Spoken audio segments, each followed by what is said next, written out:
talking about, as long as our core standard and just what we're going to be doing throughout our lesson. And so students will log on onto a Teams link that they will be given. And then we will begin the class. So how we will start is we will review the Common Core State Standard as seen on the screen.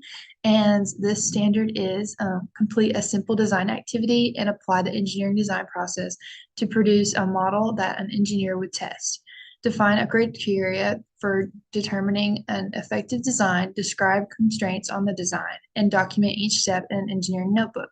At the completion of the design process, present the model to the class and critique the design of other classmates. And so what we're going to be doing, first we have to go over what is the engineering design process. So this is what this slideshow is for. I won't go through it too in depth right now, but this is what we would teach through the Zoom meeting or through the Teams meeting, I'm sorry. And after we had gone through all of this, then Miss Cassie is going to explain a little bit more about their Scratch project, which they will be given.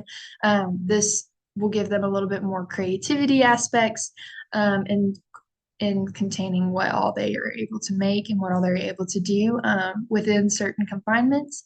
And so we will go over that. And then the students will also go over a Kahoot that is just like a little bit of a mini quiz, if you will, over the engineering design process to make sure that they're understanding and they're following what all they're supposed to be understanding according to the state standard.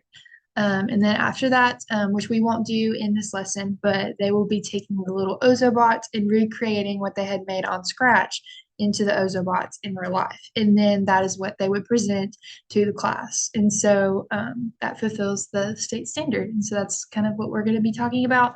And now Cassie's going to talk about the Scratch project. Oh, thank you for passing it over to me. Today we'll be demonstrating Scratch. So, what is Scratch? Scratch is a free programming software that allows students to create games and animations of all sorts. Today, we'll be asking students to create a game. So, with a simple search on Google, we just type in Scratch. So, we'll click this very first link. As you can tell, there are a whole bunch of projects we could use for demonstration, but we'll be using one called, grab screen, simple path. And we'll be using this one right here for a demonstration for the Ozobots. To see inside the code, we'll click this See Inside button, of course. Now we have all the code for this project that a student had done in the past. So, to start coding, you'll have to use this green flag. So when I press this green flag, it activates the code. As you can see, the ball goes through the path, very similar to how the students' Ozobots would go through a path. So I'm going to stop the code to demonstrate it. To have any code, you'll have your green flag. To make the code do in this little window, you add it to the green flag. So if I want it to move 10 steps, I just add it there, add the code back, and so now it works. So what is this? This is block coding, of course. Block coding is a little bit different than your normal either JavaScript or Python. Block just means simply block. So some of the blocks that are included are motion, looks, sounds, events, control, sensing, operators, variables, and my blocks, which means you can create any code that you want by simply clicking my block. You can add inputs, add labels, all sorts of stuff. So this is simply what our students will be doing. All right, I'll switch on over to the Kahoot now. Thank you.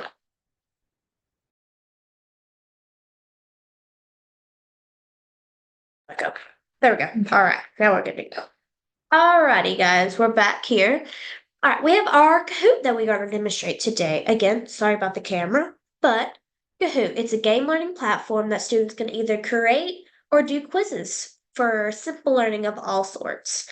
They can do, it's interactive, so a whole bunch of colors, just any way to get a student engaged. And so now we're going to be talking a little bit more about the questions specifically, and we're going to take on the role as teacher and as student as like a comparison of how it might actually be in the classroom. So for the first two questions, I'm going to be taking the teacher role, and Cassie is going to be taking the student role, and then we will flip flop. So the first question says, what is the first step to the engineering design process? Huh. We went over this just the other day. Is it improve? Mm, No, no, no, no. It's about the problem. Which step is about the problem? Ask the question. That's what you do. You ask about the problem. Yes, yes. And so, how did you get to knowing that it's the problem that you need to start with instead of improving? Because I was starting to think of the scratch game that we use. What was the first thing we had to do? Well, we had to think of an idea. And sometimes when you have ideas, you come across problems. Mm-hmm. And also, you can't improve anything if you don't have anything to begin with. So, very good. And then the second question says, true or false, there are 7 steps to the engineering design process. Let me count it out. 1, 2, 3, 4, 5, 6, 7. So that makes it true. Yes, and it is true. But follow-up question, is it always just 7? Could it maybe be occasionally 6 or occasionally 11 or It never ends. I remember you stating that in the presentation. It just keeps going over and over and over because that's just how the engineering design process works. yes, so there is 7 steps that you can go through, but you don't have to go through all of them, and some of them you'll go through more than once. Like the improvement step, you might go through that a couple of times after testing it and being like, oh, this will work better if I do it this way. And so yes, very good. And so now we're going to switch from teacher to student role. So now I am a student and Cassie is to be the teacher. All right. So, who uses the engineering design process? Well, it says engineering. So I'm thinking like engineers use it for their big jobs that they have in building skyscrapers and big elaborate things like that. You're right, but everyone can use the engineering design process, not just engineers. Even us as teachers use it to demonstrate a problem, and then we have you guys build a prototype, then move to improve. Even when you're writing an essay, technically you're using the engineering design process. Interesting. I guess I didn't even think about it like that, but you're so right. I think you can use engineering that process in a bunch of different lenses now that you say that. All right, now we got a real important question. Identify the target population occurs during what step of the engineering design process? So target population, and it says identify. So that means we don't know already. So it makes me think it's toward the beginning if we can't even develop a prototype or test a prototype or improve it if we don't know the population who we're trying to fix this for. So I'm thinking maybe the first or the second step. Okay, so you've narrowed it down pretty good. So, as you stated, it's at the beginning. So, what is our first step of the engineering design process? Is to ask. Exactly. Identify a problem. We're right for identifying that word, identify. Good job. All right. And our final question. Do you understand the engineering design process? I would say yes, I do. Maybe not super well. So maybe I would say maybe. And why is that the case?